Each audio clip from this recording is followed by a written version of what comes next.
Bismillahirrahmanirrahim. Assalamualaikum warahmatullahi wabarakatuh. Perkenalkan, nama saya Sukma dari Universitas Negeri Gorontalo, jurusan Akuntansi angkatan 2019. Kali ini saya akan membahas mengenai harta dan kepemilikan dalam Islam. Langsung saja penjabarannya. Konsep harta dalam Islam. Kekayaan dalam bahasa Arab dikenal dengan istilah ghina, yang berarti tidak ada kebutuhan, dan dikenal sebagai al-ghaniyu, berarti diri cukup. Dalam Islam terdiri atas dua elemen kehidupan, yaitu yang bersifat jasmani dan rohani. Sisi pertama menggambarkan dimensi yang bersifat material, yang dikenal sebagai mal, atau dalam bentuk jamaknya sebagai amwal, yang pada dasarnya berarti properti, aset atau harta apapun yang dimiliki oleh manusia. Yang kedua, adapun yang berikutnya berkaitan dimensi rohani, seperti pengetahuan dan kebaikan yang berada dalam diri mereka sendiri. Islam mengatur masalah harta dan pertukarannya, yaitu hal-hal yang berhubungan dengan tukar-menukar harta, termasuk di dalamnya tentang jual beli atau bai, sewa menyewa atau ijarah, utang piutang, dan hal lainnya yang berhubungan dengan muamalat.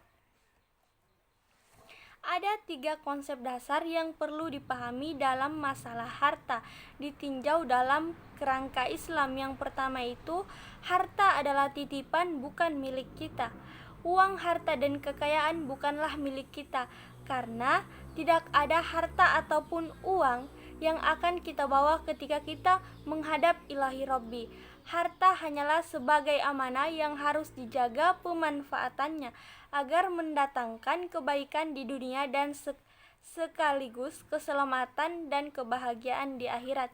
Yang kedua, perolehan, pengelolaan, dan penggunaan harta harus sesuai dengan syariat.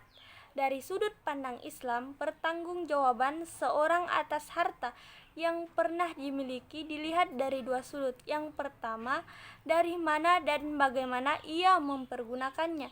Yang ketiga, menata dan merencanakan keuangan tidak terbatas hanyalah untuk kebutuhan duniawi. Harta yang dimiliki tidak hanya dipergunakan untuk memperoleh keuntungan duniawi, tetapi juga dipergunakan untuk meraih keuntungan bagi kehidupan kita kelak. Konsepsi kepemilikan dalam Islam. Kepemilikan berarti penguasaan manusia atas harta dan penggunaannya secara pribadi. Kepemilikan adalah penghususan hak atas sesuatu tanpa orang lain, dan ia berhak menggunakan sejak awal kecuali ada larangan syar'i, misalnya keadaan gila, keterbelakangan akal atau idiot, belum cukup umur, ataupun cacat mental dan sebagainya.